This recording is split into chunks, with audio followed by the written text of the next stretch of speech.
anos eu fiquei sem chão, né? Que a gente fala, separar não dá nada não. Mas depois que separa, nós sente, porque é família. O princípio do Senhor é família. O princípio meu foi quebrado, foi destruído. Eu caí nas drogas, caí na bebida, para preencher isso. E o Espírito Santo de Deus falando para mim: você sabe o seu lugar, você sabe a sua herança, volta. E eu teimando, capotou o carro, eu quase morri. Eu voltei para a igreja, mas depois eu desviei de novo, porque o meu coração estava duro, com raiva de pessoas.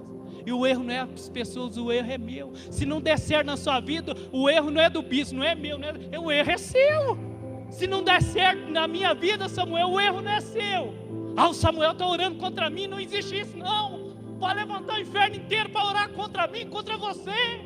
Deus está contigo, Deus está comigo. Se não der certo, foi por causa de mim, falha minha, erro meu.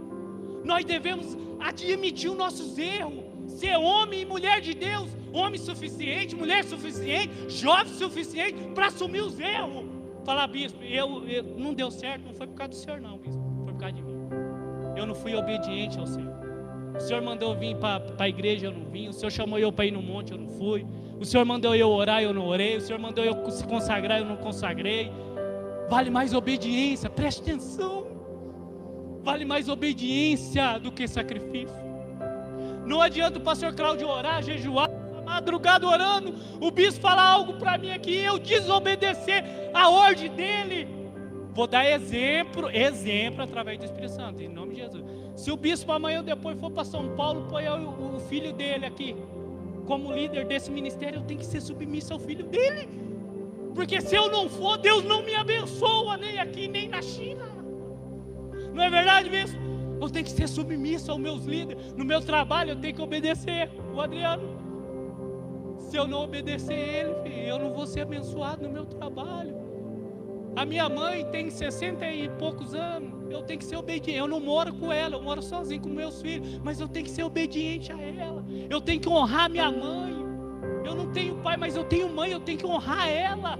Eu tenho que proteger ela, eu tenho que dar a minha vida por ela, porque ela daria e dá a vida dela por mim.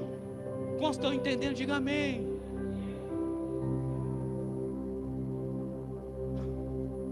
Josué agora está na frente do rio. Ele caminhou com Moisés, viu prodígios, viu tudo. Mas o Senhor chamou Moisés para ele. Moisés morreu. Eles ficaram 30 dias em luto, chorando, lamentando. E Deus respeitou o luto, Samuel. Deus respeitou o momento deles, bispo. Mas chegou um momento que Deus teve que descer do céu. Vai ter momento que Deus vai te respeitar. Vai respeitar o bispo, eu, cada um de nós. O nosso tempo, o nosso período de angústia, de tristeza, de solidão, de tudo. Mas Deus vai olhar no céu e vai falar: não, chega, chorou demais. chega. Não, aí já está lamentando demais. Deus desceu para Josué, mais ou menos como isso. Falou para Josué, Josué, chega. O povo está chorando. Dia teve o período deles, eu deixei vocês prantear, chorar, rasgar as vestes, fazer de tudo, mas vocês precisam se levantar. Olha para a pessoa do seu lado e fala assim: nós precisamos se levantar, porque existe. Fala: porque existe, porque tem uma promessa sobre as nossas vidas. Aleluia. Aplaude ao Senhor, querido. Pode aplaudir ao Senhor.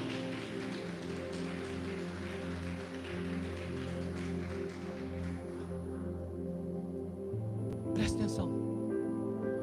Eu fico imaginando, isso é imaginação de pregador. Eu fico imaginando Josué sentado, igual, não, fica aí do jeito que você estava. Igual o Samuel, fica aí desse jeito. Pensando, lamentando pelo amor de Moisés, vendo o Rio Jordão na frente, bispo, e quem sabe ele imaginando: e agora? Como que nós vamos atravessar esse rio? Moisés não está mais no nosso meio. Deus levou Moisés para o céu. E agora, como que esse povo, como que nós vamos guiar ele, como que nós vamos orientar eles? E comida, Moisés, né? Tinha maná, tinha tudo, mas e agora? Muitas vezes, nós se queixamos, nós falamos isso. E agora?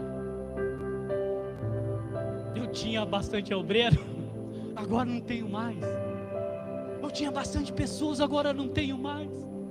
Eu tinha aquele irmão do meu lado que me ajudava, que me aconselhava, que me ajudava a prosseguir. Agora eu não tenho mais. Mas Deus manda eu te dizer através do Espírito Santo, Deus através dessa palavra, é hora de nós se levantar, é hora que para nós regaçar e ter coragem, se animar, se alegrar, porque existe uma promessa sobre a sua vida, sobre a sua casa, sobre a sua família. E se eu e você ficar sentado lamentando o nosso passado, Moisés já morreu, nós respeitamos ele sim. Quem sabe eu perdi o meu pai, mas é passado, eu respeito, amém? Tem dia, eu tenho 43 anos, mesmo assim, às vezes eu entro no meu quarto e falo, meu pai, eu queria que você tivesse aqui, o senhor vê os seus netos, enfim, nós falamos. Mas ficar chorando, rasgando suas vestes, ai, se eu tivesse feito isso, a pessoa estaria do meu lado. Se eu fizesse aquilo, a pessoa, não. A pessoa não está, o homem, a mulher não está, eles não estão, porque é permissão do Senhor. Preste atenção. Tudo que acontece na minha vida, na sua vida, é permissão do Senhor. Se você está aqui hoje, talvez eu convidei o bispo, alguém convidou vocês, mas não foi por causa de nós, foi por causa do Senhor. Eu convidei várias pessoas. Veio o meu patrão e o meu filho, mas eu convidei muitas pessoas. Mas foi o Senhor que te trouxe aqui para falar para você: chega de chorar, chega de olhar para trás, para o passado, as percas, as dores. Você precisa se levantar, pegar as experiências que você passou do lado de Moisés. Você tem que pegar aquilo que você aprendeu com Moisés a sua vida inteira e começar a praticar. E Deus já manda assim: eu já vou começar pelo Rio Jordão, abrindo ele. O problema da igreja é que nós choramos demais. Nós sabemos que há tempo para todas as coisas, mas é tempo de parar de chorar também. Tempo de parar de murmurar, de criticar, de julgar o nosso irmão. Aquele que não tem pecado, atire a primeira pedra. Hoje, se falar isso, um monte de pedra cai aqui, né? Porque todo mundo é santo, né? Mas todos nós erramos. Eu erro, no meu trabalho eu erro, meu patrão está ali. Tem vezes que eu falho.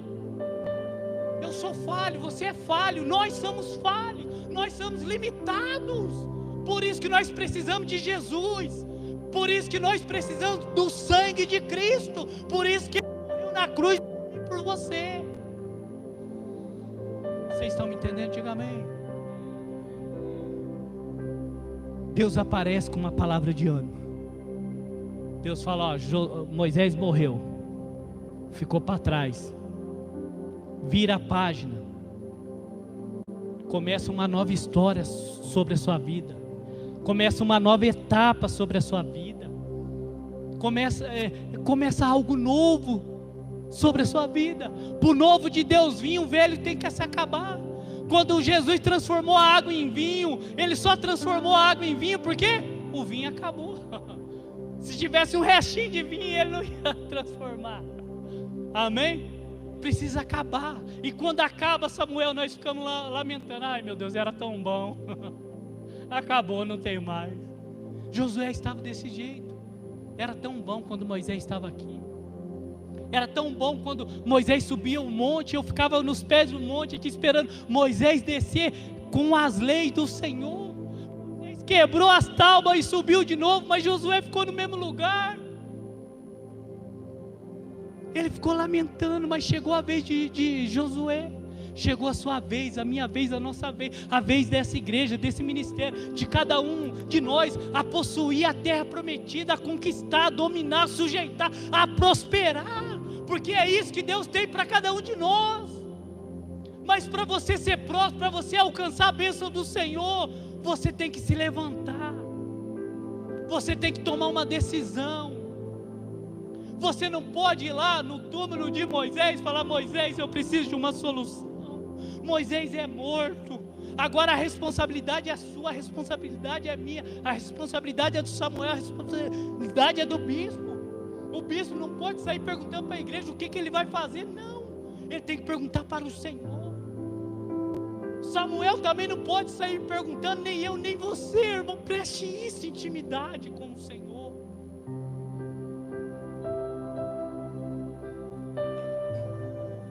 Deus quer intimidade com nós. O Espírito Santo de Deus está carente nessa noite. Me pergunta: por quê, pastor? O Espírito Santo de Deus está carente nessa noite. Porque ele sente falta da sua oração, da sua voz.